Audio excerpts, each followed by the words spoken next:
안녕하세요. 오늘도 사연살롱을 찾아주셔서 감사합니다.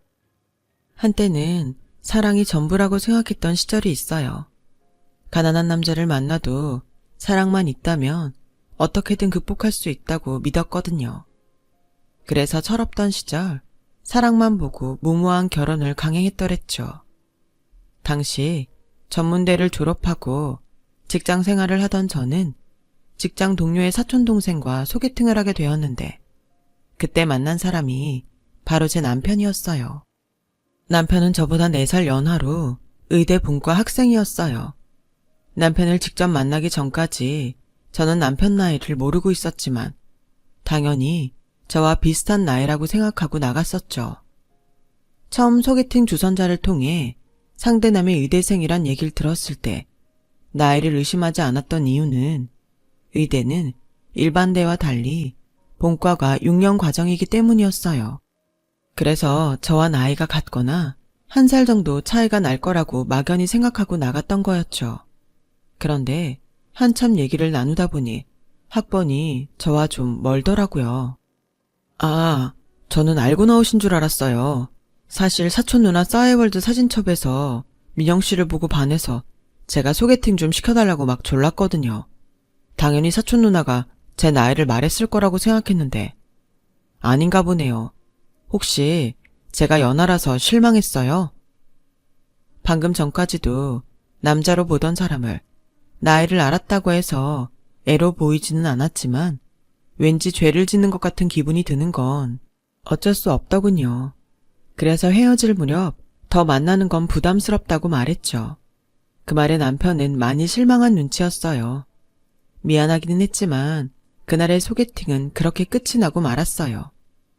그 일은 잊고 회사 업무에 시달리며 하루하루를 보내던 어느 날 직장 동료들과 함께 여름휴가를 갔을 때 찍은 사진을 동료의 싸이월드 사진첩에서 스크랩을 하고 있었는데 거기에 낯익은 이름으로 퍼가요 라는 댓글이 달려있는 걸 봤어요.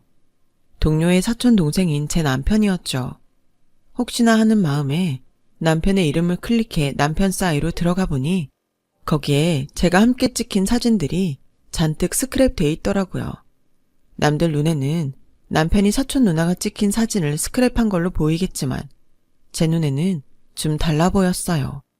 스크랩에 간 사진들엔 하나같이 제가 함께 찍혀 있었으니까요.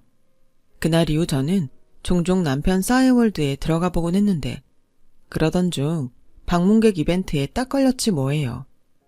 2317번째 방문자로 선정되었습니다.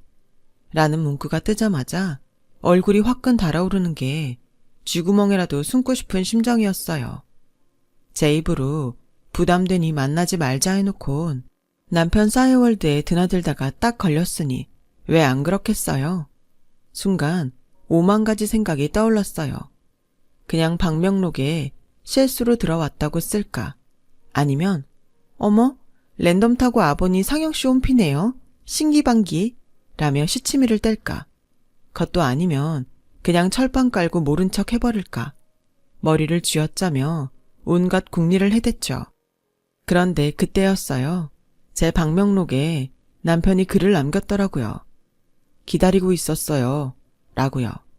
알고 보니 남편은 일부러 사촌 누나 홈피에 댓글을 남겼고 제가 그걸 타고 자기 홈으로 와주길 기다렸던 거예요. 그러다 2300번부터 매 방문 순번마다 100개나 이벤트 덫을 깐 거였죠. 한마디로 2301번부터 2400번까지 누가 들어오든 이벤트에 당첨이 되는 구조였던 거예요. 의대 들어갈 정도로 좋은 머리를 이렇게 쓰다니 정말 기가 막힐 노릇이었죠.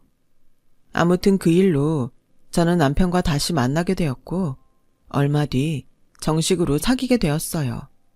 하지만 나이 차이도 그렇고 직장 동료한테 내 사생활을 들키는 게 불편해서 남편한테 당분간 사촌 누나한테는 비밀로 하자고 했죠. 남편도 그게 좋겠다고 동의했고요. 그렇게 비밀 연애는 시작됐어요. 호보호영을 할 수 없었던 홍길동의 심정처럼 전 회사에서 남친이 있어도 있다고 말할 수 없는 처지였어요. 이런 상황을 모르는 직장 동료들은 툭하면 소개팅을 주선해주겠다고 저를 귀찮게 해댔죠. 심지어 부장님은 중매를 서겠다고 나서는 바람에 얼마나 진땀을 흘렸나 몰라요. 그리고 그건 저희 집에서도 마찬가지였죠. 혼기가 찬 딸이 결혼할 생각도 않고 있자 이모와 고모들이 나서서 선자리를 받아오셨거든요. 마치 하루빨리 조카를 시집 보내야 한다는 역사적 사명을 띠고 이 땅에 태어난 사람들처럼 말이죠. 하도 성화가 심해서 할 수 없이 지금 만나고 있는 사람이 있다고 말을 했더니 뭐 하는 사람이냐고 묻더군요. 뭐? 의사? 어머, 언니, 이기 집에 수완 좋은 것 좀 봐. 언니 의사 사위 보게 생겼네? 이모는 제가 로또에 당첨된 것처럼 기뻐했어요. 아직 정식 의사는 아니고 의대생이라고 말했는데도 말이죠. 그런데 진짜 문제는 그 다음이었어요. 아빠가 그 얘기를 들으시곤 집으로 한번 데리고 오라고 하셨거든요. 네가 나이가 어린 것도 아니고 이제 슬슬 결혼 생각도 해야 하지 않겠니? 남자는 남자가 봐야 하는 거야. 그래, 엄마도 꼭 한번 보고 싶으니까 집으로 데려와. 간만에 솜씨발이 좀 할 테니까. 그래, 언제가 좋겠니?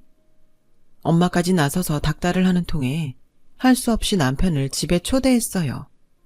아빠는 사윗감을 앞에 앉혀두고 마치 동사무소 직원이나 되는 것처럼 호구조사를 시작했어요. 뭐? 자네 나이가 몇이라고? 그럼 우리 민영이보다 4살이나 어리단 얘기야? 게다가 아직 학생이면 인턴이며 레지던트는 언제 하고 의사는 언제 되는 건가? 그러고 보니 군대 문제도 있구만. 아, 혹시나 해서 묻겠네. 자네 설마 우리 민영이랑 연애만 하고 결혼은 딴 여자랑 하려는 건 아니겠지? 그럴 생각이라면 시간 끌 거 없이 당장 헤어지게. 난 내 딸이 상처받는 거 보고 싶지 않으니까. 내 말 알겠나? 아버님, 저 그렇게 가벼운 생각으로 민영 씨 만나는 거 아닙니다. 제가 비록 나이도 어리고 의사가 되려면 한참 멀었지만 그래도 마음은 굳건하니까요. 허락만 해주신다면 당장이라도 결혼하겠습니다. 남편의 폭탄 선언에 저도 부모님도 놀라긴 마찬가지였어요. 어디까지나 그 자리는 교제를 허락받기 위한 자리였지 결혼을 허락받으려고 마련한 자리는 아니니까요. 하지만 남편의 이런 단호한 모습이 아빠 마음에 들었는지 아빠는 흔쾌히 허락을 해주셨어요. 하지만 아무런 준비도 없이 얼떨결에 결혼을 하게 된 우리는 시작부터 난관에 봉착하게 되었어요. 자기야, 당장 함께 살 집도 없는데 어떻게 결혼 얘기를 해. 자기 부모님께선 매번 자기 학비 마련하시는 것도 벅차하신다면서. 그러지 말고 아빠한테 말씀드리고 결혼은 나중으로 미루자. 응? 왜 꼭 안 될 거라는 생각부터 해. 지금 살고 있는 오피스텔에서 살면 되고 생활비는 내가 의사면허 딸 때까지 자기가 조금만 고생해주면 안 돼? 그리고 얼마 되지는 않지만 인턴 시작하면 월급도 나오거든. 솔직히 본과 졸업하고 인턴 시작하면 지금처럼 자기랑 만날 시간 내는 것도 힘들 것 같아. 눈에서 멀어지면 마음에서도 멀어진다고. 그러다 자기가 다른 사람한테 간다고 할까봐 내심 마음 졸이고 있었거든. 결혼해서 그런 걱정 날려버리고 싶어 자기야. 나 좀 도와줘. 그때는 한창 연애 감정이 불타오르던 시기였기 때문에 저도 남편 뜻을 꺾을 생각은 없었어요. 거기다 본과 졸업하고 수련이 기간만 거치면 전문의 따는 건 시간 문제였기 때문에 남편의 미래에 대해서 조금도 의심을 하지 않기도 했고요. 그래서 어차피 이렇게 된 거 그냥 직진하자 생각했어요. 애초에 시댁은 생활이 넉넉치 않기도 했고 그동안 제 남편 의대 등록금을 대느라 빚도 많이 진 상태라서 저희 결혼에 도움을 줄 형편은 아니었어요. 그렇다고 모든 걸 저희 친정에 떠맡길 수도 없어서 우리는 남편이 살던 월세 오피스텔에서 신혼을 시작했죠. 혼수고 뭐고 할 필요도 없었어요. 빌트인인데다 워낙 공간이 좁아서 더블 침대를 놓고 나니 바닥에 2사람 앉을 공간도 빠듯했으니까요. 남편은 졸업을 하려면 아직 3학기를 더 다녀야 하는 상황이라 그동안 제가 모아놓은 돈으로 남편 등록금을 내고 생활은 제 월급으로 해야 했어요. 마지막 학기 등록금을 낼 때는 그나마 가진 돈으로 부족해서 직장인 대출까지 받아야 했어요. 남편이 수련이 생활을 시작하면 생활이 좀 나아지지 않을까 했지만 그때는 또 그때 나름대로 돈이 들어갈 곳이 투성이더라고요. 하얀 거탑이라는 드라마에서 나왔던 것처럼 의국에는 우리가 알지 못하는 또 다른 권력이 존재했고 그 라인을 잡으려면 상당한 노력과 자금이 필요했거든요. 윗사람의 눈도장을 받기 위해서 말이죠. 서열이 존재하는 단체나 기관에선 아내들의 내조가 중요하다고 하더니 의국도 마찬가지였어요. 의대 졸업 후 대학병원에 남는 것도 힘들었지만 대학병원에서 실세 라인을 타는 것도 정말 중요하더라고요. 남편의 출세를 위해 뛰어든 아내들의 전쟁은 칼만 안 들었지 정말 살벌하기 그지 없었어요.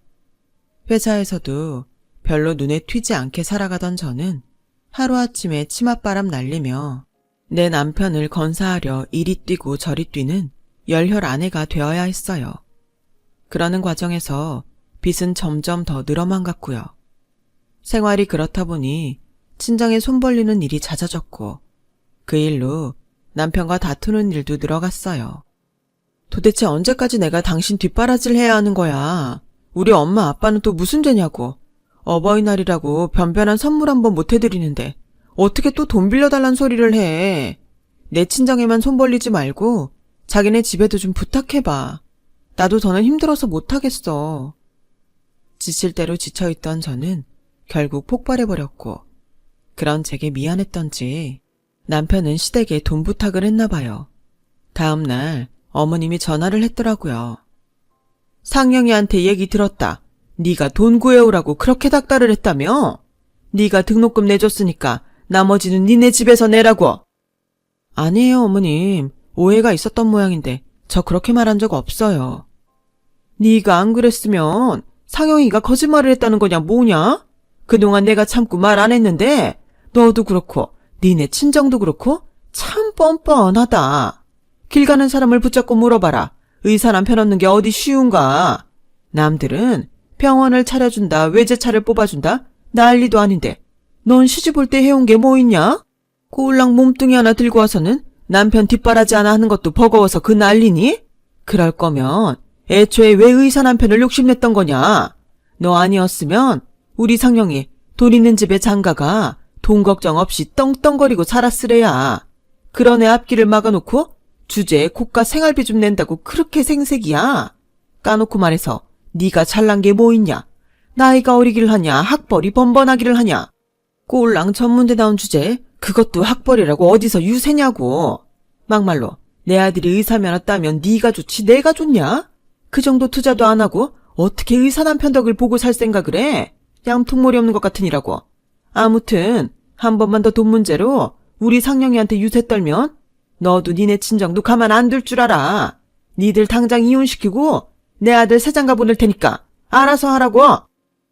그간 제 적금 깨서 남편 등록금 대고 제가 번 돈으로 생활을 하고 남편 뒷바라지까지 했는데도 어머님은 고마워하기는커녕 오히려 제가 한 게 없다고 타박이었어요.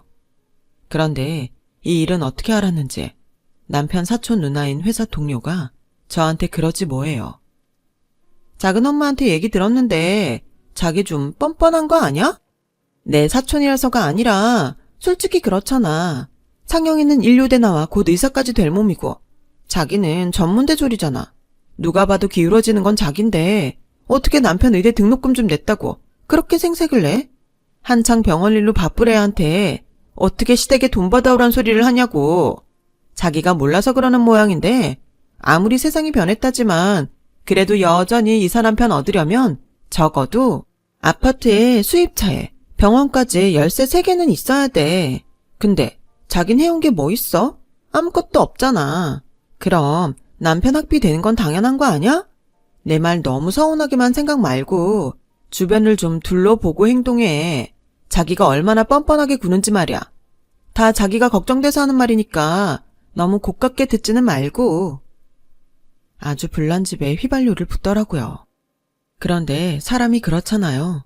내가 나쁜 짓 한 게 아니어도 주변에서 나를 몰아세우면 스스로를 의심하게 되는 거요. 그때 제가 그랬어요.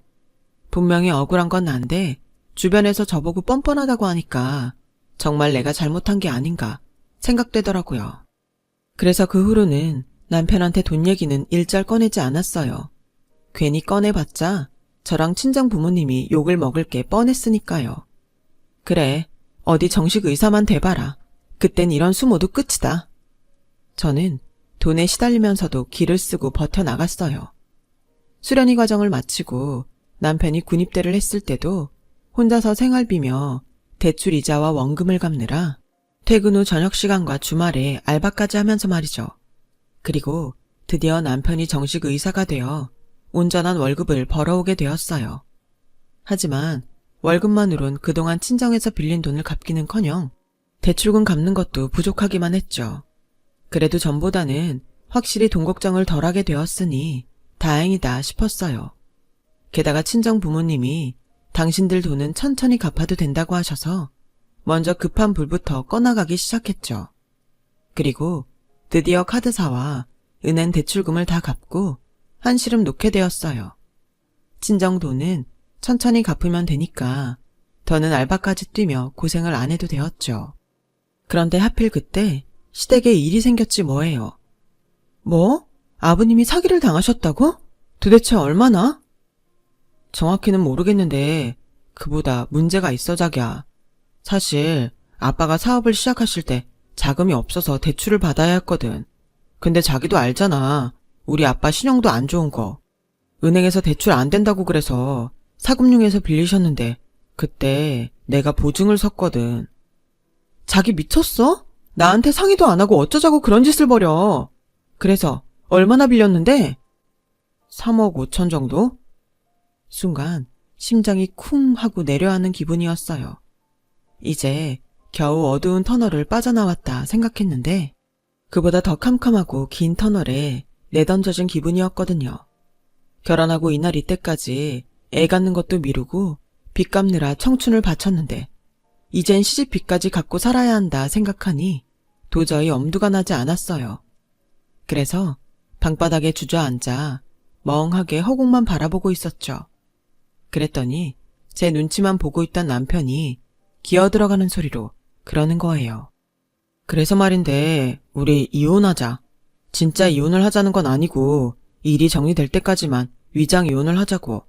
우리 집 일인데 당신한테까지 고통을 안겨주고 싶지는 않아.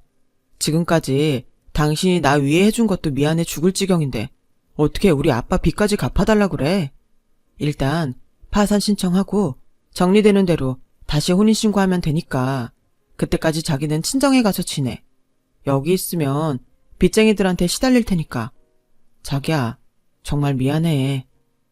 그래도 일말의 양심은 있었는지 남편은 저라도 편히 지내라며 먼저 위장이혼 얘기를 꺼내주었어요. 처음엔 싫다고 버텼던 저는 남편의 설득에 못 이겨 결국 이혼 서류에 도장을 찍고 말았죠. 그런데 제가 완전히 속았던 거예요. 제가 친정으로 짐을 옮긴 이후 남편은 제 전화도 받지 않았거든요. 처음엔 혹시 빚쟁이들한테 저까지 피해를 당할까 걱정이 돼서 일부러 연락을 끊은 게 아닌가 생각했는데 그게 아니었더라고요. 제 회사 동료가 언제부턴가 제 눈치를 살피더니 저 몰래 저와 싸이 일촌을 끊었더라고요. 아무래도 이상해서 다른 직장 동료 싸이 아이디로 들어가 홈피를 확인했더니 글쎄 제 남편 결혼식에 다녀왔더라고요. 시아버지가 사기를 당해 엄청난 빚이 생겼다는 것도 다 거짓말이었어요. 저랑 이혼하려고 수를 쓴 거였죠. 더 기가 막힌 건 남편의 새 부인과 오래전부터 서로 교류를 해왔다는 거였죠. 심지어 제 남편이 군 복무를 하고 있을 때 그 여자랑 같이 면회도 갔었더라고요.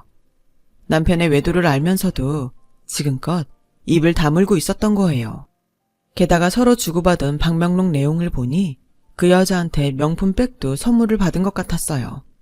그 여자는 꽤 이름 있는 병원 원장 딸로 이혼 경력이 있는 돌싱이었는데 전 남편과 사이에서 낳은 7살짜리 딸이 하나 있더라고요. 제 남편은 그동안 그 아이의 아빠 노릇까지 하며 유치원 행사에도 함께 다녀오곤 했더라고요.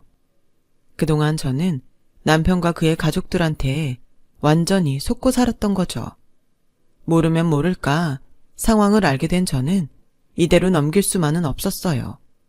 그래서 부모님께 사실을 말씀드리고 변호사를 선임해 소송에 들어갔죠. 그러자 회사 동료는 저를 만류하며 이미 깨진 사이인데 차라리 위자료나 두둑히 받는 게 낫지 않냐고 하더군요. 지금 나보고 위자료 받고 꺼지라고? 누구 좋으라고? 지금껏 내가 그 인간 의사 만들겠다고 어떤 수모를 겪으며 살았는데 그깟 돈 몇 푼으로 끝내? 나 그 인간은 물론 그 여자 집안까지 똥바가지 뒤집어 쓰게 할 거니까 내 신경 긁지 말고 너도 꺼져. 명품백 갖고 그 더러운 짓거리에 동참하니까 살판 나디? 그 밥에 그 나물이라고? 그 인간이나 너나 다 똑같은 쓰레기야. 그 인간한테 전해. 난 더 이상 잃을 것도 없으니까 더러운 꼴 제대로 보여주겠다고. 악에 받쳐 소리를 지르자 동료는 꼬리를 내리고 도망쳤어요. 그 바람에 회사엔 소문이 다 나버렸죠. 그리고 며칠 뒤 남편의 내연녀가 저를 찾아왔더라고요. 그 여자는 도도한 표정으로 마치 자기는 티끌만큼의 잘못도 저지른 적 없는 사람처럼 고상하게 말했어요. 보상해 드릴게요. 원하는 게 있으면 말씀하세요. 뭐든 들어드릴게요. 그런 내연녀의 태도에 저는 더 화가 났어요. 이러면 안 되는 거잖아요. 버젓이 아내가 있는 남자랑 간통을 저지르고 속여서 이혼까지 시키곤 사과 한마디 없이 뻔뻔하면 정말 안 되는 거잖아요. 안 그런가요? 어떻게 그런 추잡한 짓을 벌이고도 사과 한 번 안 해요? 당신이 이렇게 뻔뻔하게 나오면 안 되는 거잖아. 간통료 주제 보상해준다고? 그래, 얼마나 줄 건데? 50억? 100억? 그 정도 줄 거 아니면 내 앞에서 꼴값 떨지 마. 나 열받으면 네 딸 유치원 가서 네가 내 남편이랑 간통 저지른 상간녀라고 떠들어대는 수가 있어? 언제까지 네가 그렇게 당당할 수 있는지 참 궁금하다. 설마 남의 눈에 피눈물 흘리게 해놓고 네 인생이 편할 거라 생각한 건 아니지? 나 그놈도 너도 용서 못해. 찢어 죽이고 말려 죽여도 시원찮다고. 그러니까 그 빳빳한 고개 바닥에 쳐박고 평생 쪽팔리게 살아. 어차피 돈이잖아요. 당신이 그 이한테 줬던 것도 돈이고 이렇게 화를 내는 것도 이제 돈벌이 좀 하게 된 남편 뺏긴 게 아까워 그러는 거 아니냐고요. 그러니까 돈으로 보상한다고요. 그깟 사과 받으면 뭐 할 건데요? 그런다고 그쪽 인생이 나아지는 거 있겠어요? 그래서 주겠다는 거예요. 그쪽이 잃어버린 사랑, 시간, 돈으로 보상해주겠다고요. 소송 걸겠다면 거세요. 그런데 그거 알죠? 내 나라에서 돈이 얼마나 큰 영향력을 발휘하는지. 그쪽이 고소하면 난 아빠 힘 빌어서 우리나라 최고 로펌에 일 맡길 거예요. 비록 당신이 피해자긴 해도 아마 법정에선 그쪽이 원하는 대로 판결이 나오진 않을 거란 얘기예요. 이 나라 법은 억울한 사람 편이 아니라 힘 있고 돈 있는 사람 편이란 거 잘 생각해서 판단하세요. 미치도록 억울했지만 그 여자 말이 사실이었어요. 저희 쪽 변호사가 그러더라고요. 이혼 서류에 도장을 찍은 건 저고 남편이 저를 속여서 도장을 받았다는 증거도 없어서 제가 할 수 있는 건 간통을 저지른 남편에 대한 위자료와 상간녀한테 받을 수 있는 1, 2천만 원 가량의 상간녀 위자료 정도라고요. 거기다 제가 혹시라도 아이 유치원에 남편과 그의 아내에 대한 간통 사실을 소문내게 되면 차후 제가 오히려 역소송을 당할 수도 있다고요. 그쪽이 대형 로펌을 끼고 소송을 걸 경우 저는 엄청난 합의금과 배상을 하게 될 수도 있었어요. 어느 쪽으로 하든 제가 입은 상처는 치유될 수 없더군요.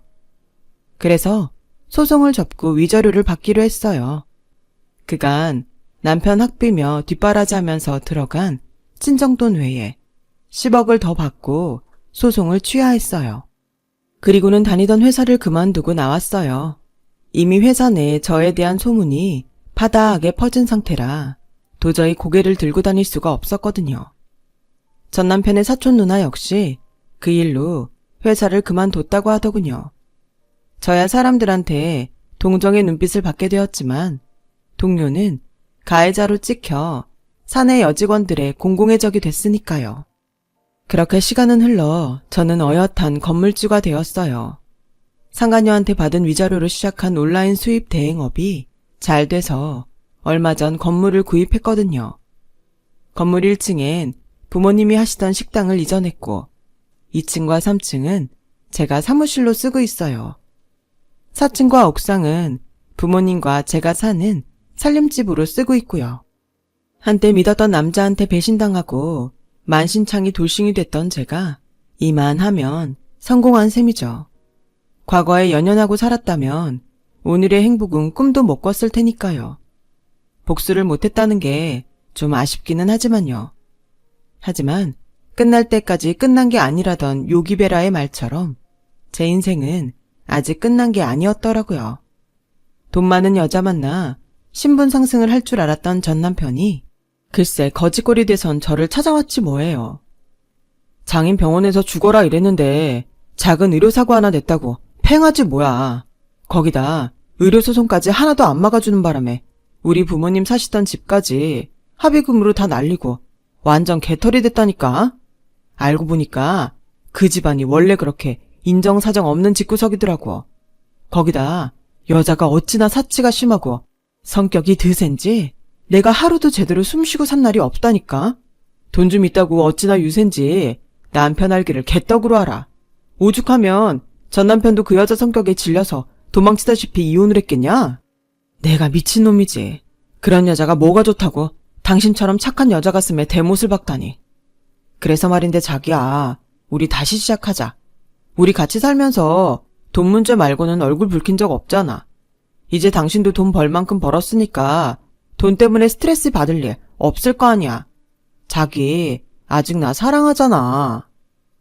아주 꼴값을 떨고 앉아있더라고요. 얘가 뭐래니? 야, 정신 차려. 너 같은 걸레를 미쳤다고 내가 집에 들이겠니? 걸레는 빨아도 걸레야. 아무짝에도 쓸모없는 널 받아줘야 하는 이유가 뭔데? 의료사고 내고 의사 면허도 취소된 마당에 네가 밥벌이는 제대로 하겠니? 게다가 네 인성이 바닥인 것도 이미 다 까발려진 마당에 내가 널 뭘 믿고 받아주겠냐고. 그러니까 괜히 여기서 이빨 털지 말고 일해서 먹고 살 걱정이나 하셔. 하긴 나이도 있어서 어디 취직도 안 되겠지만. 그리고 네 전부인 탓할 거 하나 없어. 그 여자가 남자 보는 눈은 없지만 그래도 나한텐 일종의 은인이거든. 내가 품고 살 뻔한 쓰레기 10억이나 주고 가져가 줬으니 얼마나 고마워? 그러니까 내 눈앞에서 알짱거리지 말고 꺼져주세요. 사람 불러 강제로 치우기 전에. 전 남편은 울고불고 사정을 하며 다시 한 번만 생각해달라고 빌었지만 이미 버스는 떠났고 저도 예전에 제가 아닌 만큼 어림도 없는 일이었죠. 결국 남편은 빗자루를 들고 달려온 저희 아빠한테 호되게 두들겨 맞고 질질 짜면서 돌아갔어요. 생각지도 않았던 복수를 하게 된 저와 저희 아빠는 그날 밤 후련한 마음으로 치맥을 했답니다. 인생은 참 살고 볼 일인가 봐요. 이런 날도 다 오는 걸 보니까요. 긴 제 이야기 들어주셔서 감사합니다. 들어주신 모든 분들의 앞날이 희망과 성공으로 가득하길 바랍니다. 건강하세요. 여러분, 사연 댓글에 응원과 현명한 조언 부탁드려요. 좋아요와 구독은 저에게 큰 힘이 됩니다. 오늘도 좋은 일 가득하세요.